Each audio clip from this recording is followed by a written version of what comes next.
Good morning, and here's your bonus show. It's a twofer day. It's a twofer day. Welcome to Beards on the Street. My name's Perry Ward, and that over there is Mr. Aaron Pearson. Aaron Pearson. And we got Charles with us here from Washington, 1892 Capital Partners. There it is. Washington State, though. Hey, that's fine. I almost said 1883 because I love that show so much. Oh, it's so good. I've seen it, but again, I've never seen all of it. Yeah. You haven't? No. Matter of fact, there's a new one coming out. I just saw the advertisements with Kevin Costner that's going to be epic, I'm sure, because he's such a good actor. He looks... Okay, so we were talking about AI this week. Yeah. A lot about AI, and I'm wondering if it's really him or if it's a computerization, because he looks young and healthy, and he kicks a guy. Certainly easy enough to do it now with AI. It's crazy what they're Beats creating a guy nowadays. up, big old guy. He's old. You watch your mouth. Yeah. Oh, he's way older than you, man. Not by much, I don't think. Yes, he is. How old is he? I'll bet he's in his late 70s. Kevin Costner? Somebody look. You have look it up. no idea, dude. I'm That dead is not. He's not that old. I'll bet I'm closer Then to. he's definitely older than us. I'll bet he's in his 60s. I'll bet he's closer to that than he is 56. Huh? Wow, he is 70. Okay, 70. Wow. You said 76 or something. Holy cow, dude. If I can beat up a guy when I'm 70, I'm going to be happy. That's a lot of life. Yeah. It's a lot of life lived. So, we had our mixer last night. We had great success with it down at Second Summit Cider. Love that place, man. Yeah, man. They do such a good job. Such a cool place. Yeah. And they're so nice to us and opened up a couple pickleball courts. It was hotter than Hades, so I About didn't an play. hour in, it got nice, man. It was nice. so nice back there. You know, I was sitting out under the shade for a while, and it was comfortable. It was cool. It really was cool.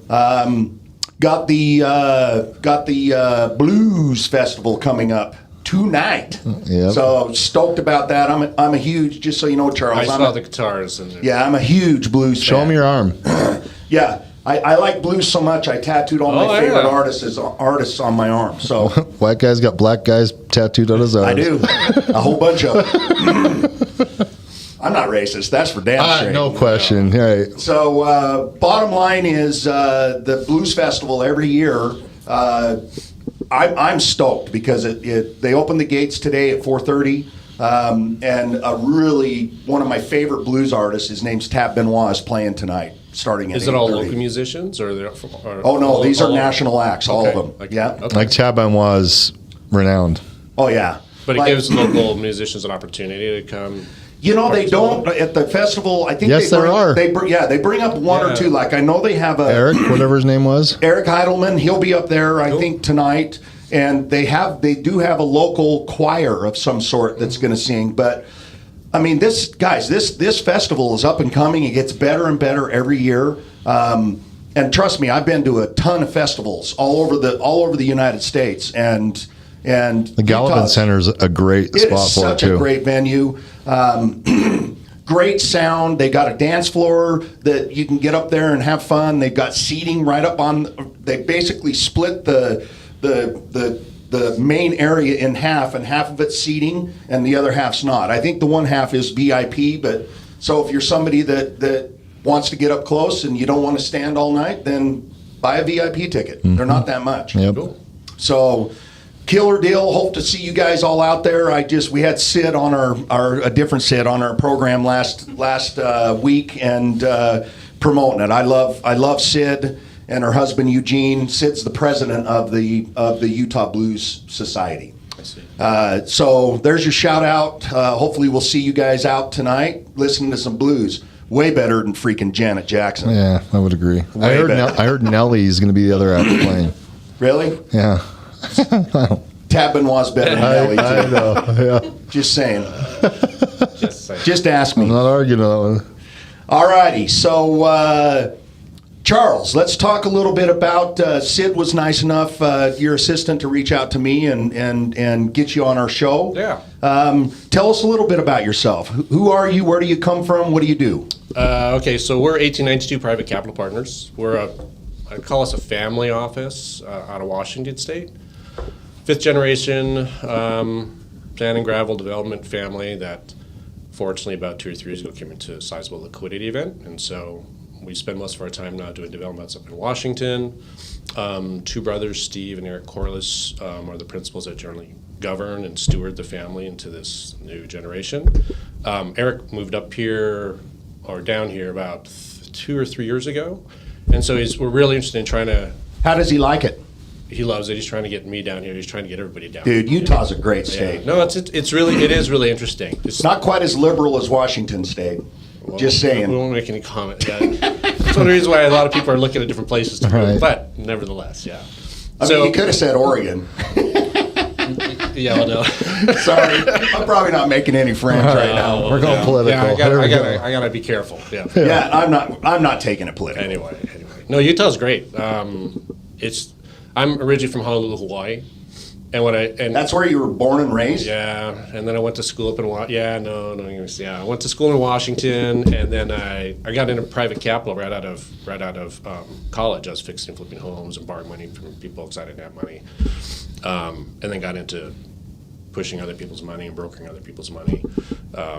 But yeah, I ended up going back home, and what I find interesting about Utah is Washington. You can see the mountains, the Olympics, and it's beautiful, but it's far. A long ways it's away. super far away. A long way away. And it takes so long to get up. You don't even know if you've gotten any elevation until you're already there. What I like about here in Hawaii, the mountains are so immediate. So you have these Right. nice and close. heights and views that you can be on the edge of the mountain. And yeah, Yeah, we do a hike with our team every Thursday. Yeah. Just a different trail. And I mean, literally, it's 10 or 15 minutes and you're on the trailhead and boogieing up the mountain. yeah, same thing. Why drive up to the mountain? The 30-minute walk to a waterfall right there, right? Right. Yeah. So do you have real estate in Hawaii? I don't personally. Got it. My family's from there. I still have a lot of family there. In fact, we're going back. We haven't been home in about 15 years. I'm going back in June. And in June, we're going to go visit family. Oh, that's awesome. Yeah. Yeah. I have a little Which island? Oahu. Oahu. I love Never been Oahu. there. I have family on Maui as well. Ah, Yeah. never been Wait, there. Oahu's where we went, isn't it? You We went to the guys Big go? Island. That's a nice We were island. in Kauai. Kauai. Yeah. Those are both nice. Yeah. Big Island's, you have, I think, 10 of the 13 climate zones or something just on that island Yeah. alone. Yeah. And Yeah. it's just large enough where you don't feel like you got island fever. Right.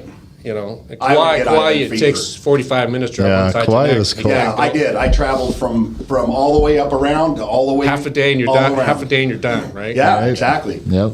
So tell us a little bit more. So Washington State, that's a big state. What part of that area are you from? We're in the South Sound, so south of Seattle area. Okay. And that's where the family had their businesses. That's where they have a very large master plan community. We're developing a lot of multifamily units. We're also buying a lot of hold property to manage Okay. over time. The family is Is it all big commercial stuff, or are you talking single family? yeah. So we have multifamily. We don't have a lot of individual single family units, and that's where maybe this side of the business comes into play. So we have the company's got like 2 divisions. We have a asset management side where we're accumulating assets and looking for good opportunities to buy, and so we're doing that here as well. We're always looking. And then we have the other side, which is the lending side, where we use some of our liquidity to lend to other developers and builders, because that's what we know how to do. So Right. we're not afraid to do it. And in this market, a lot of lenders have pulled out of the development side. There's not as much capital as there out there. They don't have the expertise. It makes them uncomfortable. And so we saw it as an opportunity to kind of go into that space. Find a niche that's there, So I'm all about or that. niche, or whatever you call Well, it. find a need, right? That's the thing. Exactly. And people often realize capital markets, they're stable for long periods of time, but when there's a big disruption like there's just been recently with the interest rates, You bet. it breaks them. They're all fractured. Right. Everybody's doing different People things. scared, running around with their hair on fire. Right. And so opportunities like these is where we kind of, my job is to look into those markets and find out where money has retracted, right? Because what that leaves is a gap where you can't get from one type of finance to the next. Right. There's a hole, right? Right. And so So is your lending, is it mostly, or is it all over the board? Is it mostly to commercial, or is it, or are you guys one of those lenders that if somebody has a smoking deal that they're going to do a flip, they can come to you and Yep. and you guys will finance it? And, So we're interestingly that we I would consider myself pure private capital now. We'll look at any deal that makes sense. Okay. Right? A lot of private capital has gone into structures and fund structures where they have to go through certain asset classes, or they have to do it under certain underwriting criteria. And if it doesn't fit, they can't do it. Or they have they don't have much flexibility, because sometimes those notes are sold to other investors. There's a lot of securitization going on in the private capital market that didn't exist before. So we are a pure, what I call a family fund. We're not levered. There's those banks. We don't borrow from banks. We don't have investors. Nobody makes those decisions for us. We underwrite in a way that it makes sense to us, and from a developer's point of view, not from a bank's point of view, right? And a lot of times banks and even some private credit companies that usually there's a disconnect there. There's covenants that don't make sense, but these covenants are put in place to make investors comfortable to put into them, even though that doesn't sometimes make a lot of practical underwriting sense for the deal. And for us, we're perfectly aligned in that when we do the deal, we want it to succeed because it's our funds. Right. So we want to be sure that it works. So we started with fix and flips, and we do some ground up single construction stuff. And then So talk to me really, sorry, I don't mean to no, interrupt you, but talk to me about the fix and flips, because I think that's going to be the people that are going to really pay attention to this. Yeah. In my opinion. Sure. I mean, we do have some guys that we know that work on a lot bigger basis, multifamily, so on and so forth. Yeah. But on that single flip and fix and flip. Fix and flip, thank you. Just give me an example, like a normal deal, how much do you lean towards it? I mean, just kind of give me a quick I'll try to rundown. give you. So people come into my office and they've read books and they've gone to websites and they have all these questions, and there's so much noise that you're taught, and the concept's pretty simple. 65% of as-is value will lend to something like that. So the question is, I have to determine what the as-is value is. That's sometimes challenging, gray, because depending on the project. Then you have a rehab component that generally they want to borrow some of those funds as well, if not all of it. So you do that. We'll do the rehab component too. And then there's the exit value. I don't want to be exposed in the deal more than 65%. So you have two guardrails, and everything's got to squeeze in the middle, right? And so a lot of people come to me and they go, "What should I pay?" And I go, "It's not what you pay. It's what's it going to be worth. What you got to put your rehab, subtract that, take 65% of that, and that's what you should be paying for it, right?" I subscribe to that value because at 35% profit margin, right? If you have 65% loan to value on the AR or the finished value, you get 10% sales costs.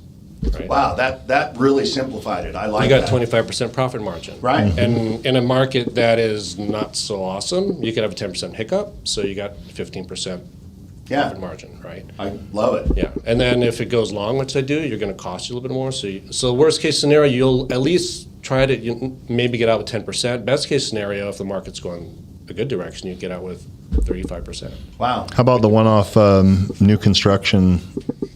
So sort of a similar framework. Somebody brings me a piece of dirt. So what I'm hearing, I'm running into a lot of people who say, "I got a piece of dirt free and clear. I don't got a ton of money. How do I build this thing?" Right? If the property is free and clear, there's a certain value to me based on that from an asset lender. Like if I that's their skin in the game, right? Okay, so you got a lot that's $100,000, right? And you got a $200,000 budget to build, and you're like, "Well, how do I do it? I got a ton of money." Well, if I can give you 55 cents on the dollar of the land when you fund it, so I give $55,000, and you have a $200,000 bill, then I'm going to tell you to take that 55 and front load your project by 55,000. Start it. Got it. Then you come back for reimbursement from me, and I'll give you another 55,000. You come back, and I give you another 55,000, and do that until we're up around 200,000, and it's done, right? And if you are successful in your project, then in theory, you'll get cash flow back. And that way, you guys are you're adding value every time. So I'm not getting more security with it. Right. So and you guys have your eyeball on it and know exactly where it's at. Well, not only that, so if I give you the 55 and you decide thanks and you walk away, well, I got the land. I can just sell that for closing if I need to, and hold. You're covered. If you put the 55 in, you've added that value, so I'll give it back to you. And if we get to the finish line, and same guardrail, for land it's a little bit different. Generally, because I don't know if the sewer's connected or utilities are hooked up. If it's raw, it might be 50% loan to value. But if you're like, I got my utilities hooked up, I might be 60. So I can play. Right. Depends on makes sense. Where it's at in the process. And then where's your cash situation? Do I need to build an interest reserve to carry you through? I underwrite to the exit. some people are like, oh, well, you need payments along the way. I'm like, Dude, I love that. I'm just going to be doesn't, honest well, with again, you, it doesn't Charles. make sense, right? It doesn't. If you got But- to make payments along the way, and for some reason you're in a hiccup and you can't make the payments, and I'm stuck, right? I'd rather build all that into the deal. It's almost like you're partnering up with them through the entire Well, deal instead of just being the money guy. Right, because I love that. if I were to sell this paper, I don't care if you don't make the payment, but I am with you in theory. Right. It's our money, so I'm in the car with you, and sometimes it gets a little swervy, and I get it. The other thing is, because it's our money, we underwrite our own stuff, and we haven't sold it. Problem is, I get a lot of calls from people who borrowed money from another private capital group. They said, I thought they were real private capital, but they sold the paper, so somebody else owns the paper now, and we need a little more money, we can't finish, we can't make a payment, and they're like, And they're not working with us. they chop you off. Yeah. Yeah, and I'm like, that's not how we are. I want you to finish it, right? Right. And so I want you to get to the finish line because you're success. I enjoy what I do because I can help people make money and feed their families. I don't want stuff back. Well, and it opens a lot of doors to people that otherwise maybe couldn't have stepped into that arena Correct. because they just didn't have the funds to do it. Well, you'll step in and you'll say, I got land free and clear, and they'll still say, well, what are your cash reserves? What do you got? You know what? And they'll have other covenants that Right. sound great if I'm doing something, I'm selling it 10 degrees up the waterfall to some investor who's like, oh, you got all these great things in place to protect me. But it doesn't make sense. The deal, I started fixing and flipping homes, and I still build. So you get it. I still build 2 or 3 homes a year, so I know intimately what they're going through. I can sense What it takes. when something's going wrong. Hiccups. Yeah, and I try to get in early, and we try to address it and get it fixed. Get done. Well, you knew this was coming, but I know two of the best agents in the entire state that can absolutely help you find whatever it is your company's looking for. What's your if you could talk to the avatar you're looking to attract here in Salt Lake, in Utah, who are you talking to? Fix them again. Okay. Fix and flippers. Okay. They don't have to be super experienced. If they're not, I'd like them to have a little cash to make up for mistakes, right? Individual builders, ground-up builders, we do not lend to primary homes. So if Got I it. got somebody, I want to buy a piece of dirt, it's my own house. Yeah. Can't do it. I tell people like that, establish a relationship with the builder. Builder can purchase the lot. Have them for you. call me. Have them. I can then build it for you. Yeah. You then buy it from them when there's ways to do it that's proper, Mm-hmm. but I can't lend to direct homeowners that way. So small builders, developers. Is that just a smart move by you, or is that actually regulated? It's regulated. It's a regulated issue. Okay. Yeah. I have a client in particular that I met with Monday. That's where I was off with Monday. Yes. Very experienced in this arena. Well, actually, I'm actually going to talk about. So I met with my cousin who's a builder, but we went and met a guy at a property who's coming into some cash. Yeah. So he doesn't own the land. So talk about. So he wants to buy. He wants to build, but it's to build and sell Spec. and getting spec and get into that. So is that a Yeah. okay? So you don't have to own the land. Okay. You can So say, how does that- So you come to me and rather than owning a $100,000 piece of land, you say I want to buy a $100,000 piece of land and build it. So build X amount of in a house on it. situation like that, I'd say, okay, well, again, back to that loan to value rule on the land, depending on utilities or water, what's there. Let's say it's not, and I might say, okay, I'll give you 50 cents in the dollar to buy it, right? So you're buying 50% down. Okay. The piece where it becomes a little more cash intensive for them is now I don't have money to take out of the dirt to give them because I've actually given them money to buy the dirt. So in that situation, let's say they're building let's use easy numbers, $200,000 home. I'm going to want him to have an additional cash reserve of $50,000 to front load the project, right? So he puts 50 in, I give him 50 back. He puts 50 in, I give 50 back. We do that. Last draw, I give him 50. In theory, he's getting his 50 back, right? He still has 50 in because he had to buy it. Right. The reason why I put that tail end is because it's an incentive for them to do it, but also if they Get out of it too. if they also have problems along the way, I know they have $50,000 to solve them because if they Right. didn't, then they'd become It'd come on to you. solve it, right? And so that helps. And so when I can tell if a client is having difficulty because if I tell them I want their minimum draws to be 50,000 on every draw, and first one's 50 because first it's fine. Then you get the foundation and the roofing, and then the next one's 50,000. That's fine. But then the next one he's asking for a $35,000 draw, right? That tells me between those two draws something went over Right. 15 grand, right? But he still has 35, so we could do that and finish just fine, and then he'll get 35. It'll just take a Get little 35 longer. He'll get 35 back. He'll just get a Right. little less back, because that 50 I want them to solve their own problems with. So did I hear correctly that you guys are basically, and tell me if I'm completely off base here, but it's basically 10% that you guys are making on your money, or what is? Oh, okay. So our cost, if I'm doing a 9-month loan, new construction, let's say, we generally charge about 3 points and 12% annualized interest. Okay, perfect. Yeah, and I'll try to build an interest reserve in there for that to cover the 12%. You bet. And if possible, if there's enough, again, I use the 65%. I like it because you're actually that it's not all of it. It's growing as it's happening, and so the expense. Well, the risk is it, a lot less. Well, but as it gets older, that's where it becomes more expensive. But you're almost done. Yeah. And So the other thing we do, which not all lenders do, but what we do is we also do, especially for new construction. So here's a small nuance. For new construction, we will do it on a draw basis. I mean, you're paying interest only what you draw, which is nice, right? Right. Because you'll run into most fix and flip lenders out there. It's Dutch, which means you buy it for, I give you 100, but buy it's And you're 100 paying fixed, for it. and you're paying for the whole thing from Right. day one. And that, Yep. but the reason being is That's you should my be, experience with it, you should actually. be done with it in 3 to 4 months, though. So it's not the end of the world. Right. But if you have new construction and it takes 9 months, and you buy the dirt and you got 3 months worth of permitting, and then you can't even get started, you don't want to be paying on that, because also in new construction, the construction piece is the biggest part of the rehab. It's not like I'm buying a $300,000 house and I need a $50,000 rehab and I got to pay interest on that whole thing. That's not terrible, because there's only $50,000 more there. Right. But if I'm buying the house 50 down and I got 300,000 that I'm not drawing on for, that becomes expensive, right? And so It's interesting. it's a practical nature of the Yeah. deal. It actually doesn't work well if you do it that way. So And let's be honest, I mean, I know I've heard of multiple people that have really got themselves in big trouble because of that, because there was a hiccup. things to watch out for too, when you deal with other private capital lenders, because it's becoming so competitive, especially fix and flips and things like that, is what I've noticed is they make loans, they seem cheaper because they make the terms shorter, right? Right. And so I used to fix houses and flip houses, and you have to be eternal optimist to be in real estate. Right.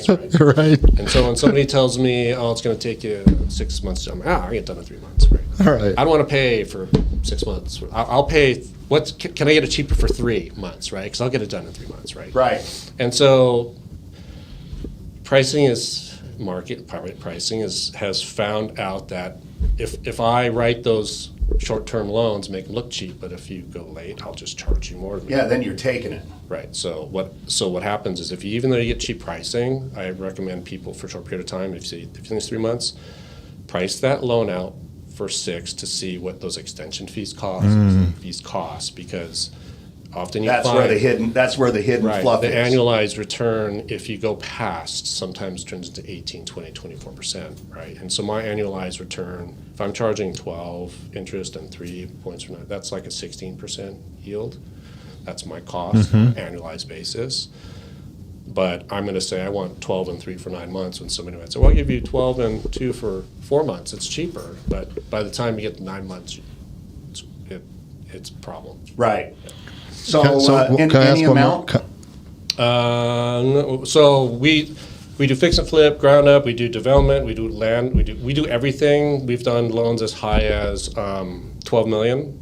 Right now we're building. We helped one developer purchase 47 lots, gave him a $7 million line of credit to then start building those. So he's doing about 3 houses every 30 to 60 days. So he's on his 12th house, but at a certain point that $7 million line gets exhausted, so he has to Sell some stuff. Right. Yeah, I don't want to build 47 houses and I'm all sitting there, because then No. they compete. Again, it's the practical nature. They'll compete against themselves. So if he can't build them and absorb them at 3 at a time, he's going to end up driving his own price down. Right. Right. That's true. We saw that. We did see that. Yeah. So, sorry, one point of clarification for Yeah. me, because I'm Yeah. a realtor. It's 50% of the land acquisition to start the draw process, to build up from that? So Did I if you ask want to the buy desk the that land right? first, Yeah, you want to okay. buy land first, Okay. right? I'll say, Uh-huh. okay, let's acquire the land first, and so I'll give you, depending, I have to see what the value of the land is worth. I give you 50 cents in the dollar. Okay. So you give 50,000, help buy it. Then we need to build it. And we need a 50, and we need reserve of the same 50 of. Well, that depends. If you, so that's what Right, that requires to be able to have the other 50 to get Right, into it. right. But if let's say if it's $500,000 bill, I might want you to have 100 because I don't 50. That's 10 draws, and you can't even get your lumber packing. Right. down Right. there. Right. Right. So I don't want to be caught in the middle. So this one's land is 275. I'm going to talk specifics. Yeah. Okay, 275, Yeah. and it's looking about 600 grand to build. Okay. The and building. Probably one like that. It just off the top of my Right. head. That's what I mean. We underwrite off the top of our head. Uh-huh. I'll look at 50 cents on the land, and then I'm thinking he might need about 75 to start on a 600 build. Okay. Be safe. Yeah, because that's about 12.5% squishy zone, meaning that's if he goes over 12.5%, that his 75 will absorb it.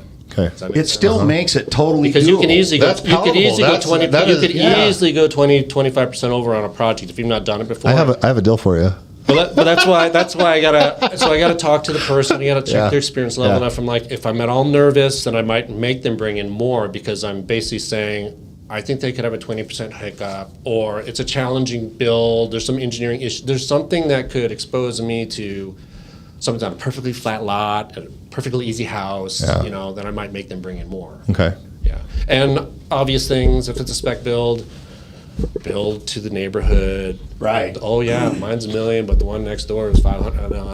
No. Yeah, and I'll have those conversations with them. I want them to succeed. I don't want to be in a deal that doesn't do well. Right. And so one I thing think that's a big thing, a big message that I'm hearing from you. I'll say no.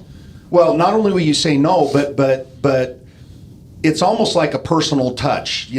My experience with trying to borrow to do a fix and flip or something like that is that they're so detached from you that they're just money. That's all it is, and they don't give a shit about you whether you're successful or not successful. It's like, here's the money and Private don't fuck up. private capital is supposed to be more expensive than their bank, but cheaper than their partner. Yeah. Right. Right. No, I love that. That's what a it great is. analogy. Yeah, that is a great analogy. So I like the way you look at it though, because what he's saying, I think, is you're a cooperative partner who, the way you look at it and handle it, it creates success out of the scene. you're not in this alone. You're not Yeah. trying to handle this all by Right, I'll yourself. have clients like yours who will come and say, "Hey, it's the budget 600," and I'm like, "Well, when we're done, the ARV is like going to be 75%." Well, what if I bring in the difference to bring it down to 65? Right? A lot of clients will do that, and I'll Because they're willing to make less and I'll say, be "Why are you optimistic. Gonna, and, why are you going to do that though? Yeah. Do you need to do that? Like, what's the rationale? Because I don't want FOMO. I don't They want you wanna to do a fail. deal. They wanna well, do not a only that, deal. if a deal fails, I don't get a lot of repeat business. Right. Right. So That's not what you're looking for. I'd rather say no and have the client find a way to do it and call me back up and go, "Oh, you totally blew it. I got that deal done." I'd be like, "Great. Good. I'll take you to lunch. Awesome. Good job." Right. Yeah. My loss, your win. I have no problem with that. Yeah. If it's not a win-win, I'd rather lose and you win. You find So how often are you personally here in Utah? I'll be here more and more if we start doing more deals down here. I bet you get calls off our little guaranteed. visit today. I know. I have so many get friends. calls from us two right now. Right, just to I know, start, I have a deal right now. because But- we're seriously We have friends. We have friends in the flip biz that are lots of them. That Yes. Yeah, I mean, you can go online and find lots of stuff, and what you'll find too is maybe higher loan to values. Like I said, they'll let you borrow to 75% ARV, right? They'll let you do that, and they might be a little cheaper, but again, it's because the term is shorter. There's other things that are kind of hidden. You got to double check. But that's one thing we hold pretty firmly to is the loan to values. We keep those guardrails in place because I've been doing this for 30 years. If you've only been doing this for the past 12 years, you could drop a dime and pick up $1 in this business. But I was 2008, another one. Yeah. where Yeah.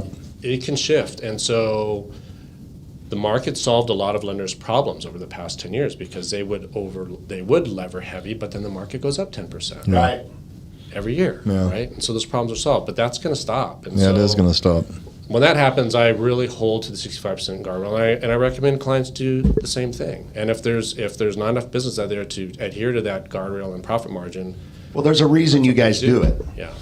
Yeah. And it's a safety net. It's a Right. It's a pressure release, whatever you want to call Well, it. Right. and you made it through '08, and you're here talking about it. Right. Right. That was, So, And it comes Those are- back to what you were saying. those You are rough don't- times. Right. Right. You're not trying to get into bed, so to say, with these guys to have them fail. It's not just a one night stand. You want this thing to go on and on and on. So yeah, it's an alignment. If I were to book these loans and then sell them to securitization or consolidators, then I'm looking for a fee, right. right? I just Yeah, wanna you're make not looking to fees. take over the property and have to deal with that whole other But side. that's of what it. I do now. I know. Yeah, so I don't like that, and No. it doesn't make it's not fun for anybody. Yeah. it's not worth doing the loan. It's not worth it.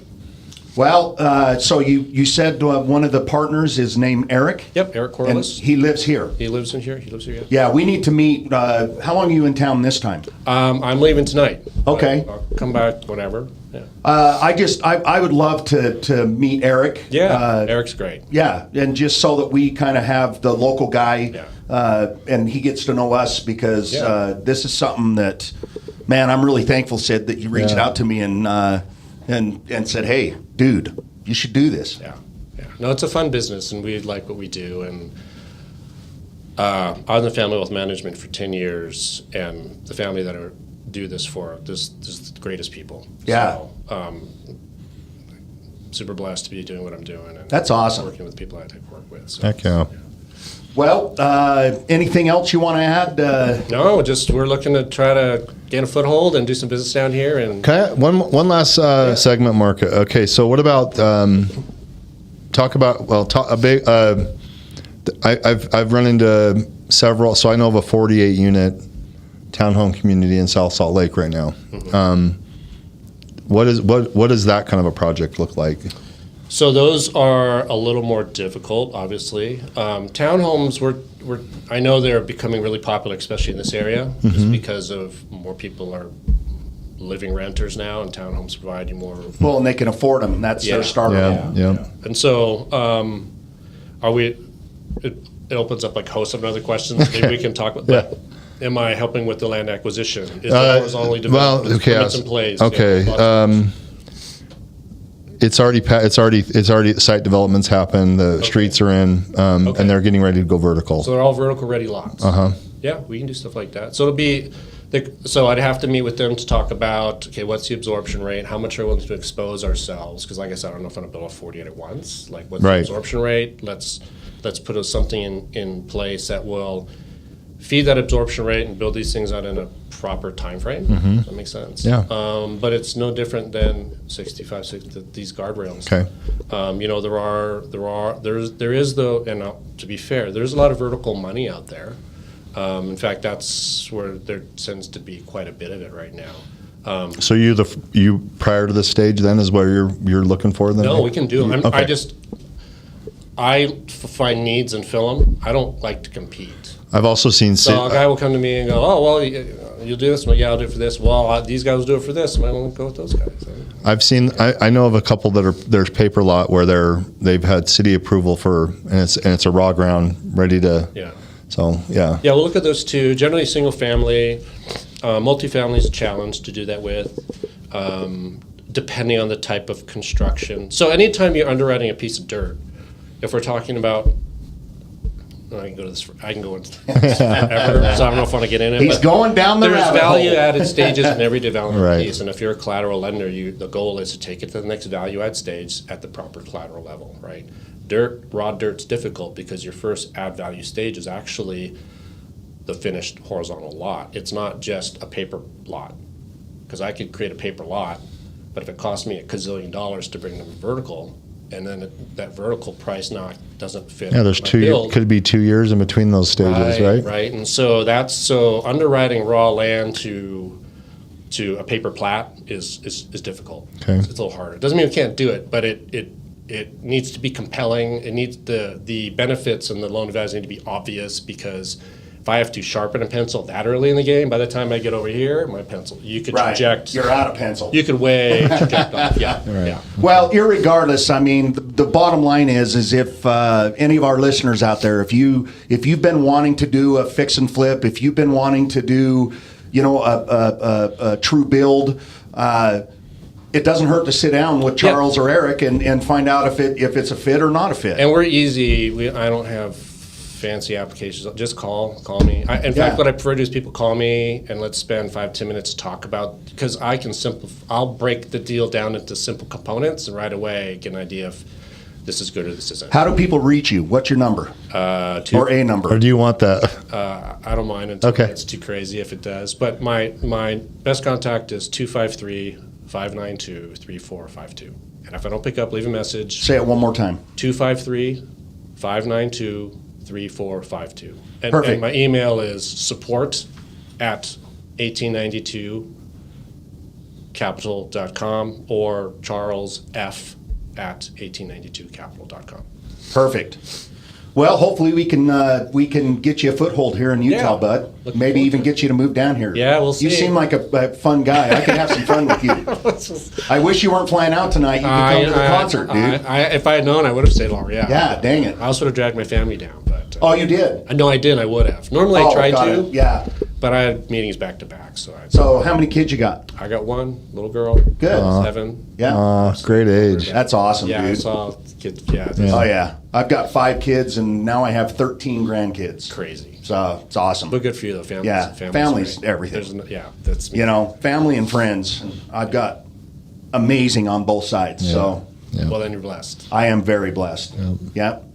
Well, so again, if you didn't catch all that information from Charles, just reach out to Aaron or myself, and we'll hook you up. And let's go do some business, baby. Sounds good. I like Appreciate it. you coming All in. right, guys. Thanks for Yeah, having me on. thank you, thank you. Appreciate So, and thank you, Sid, for putting this all together, and more to come. We're going to be talking. All right, sounds good. All righty. Appreciate it. Thanks, guys. Appreciate you. Have a fun week.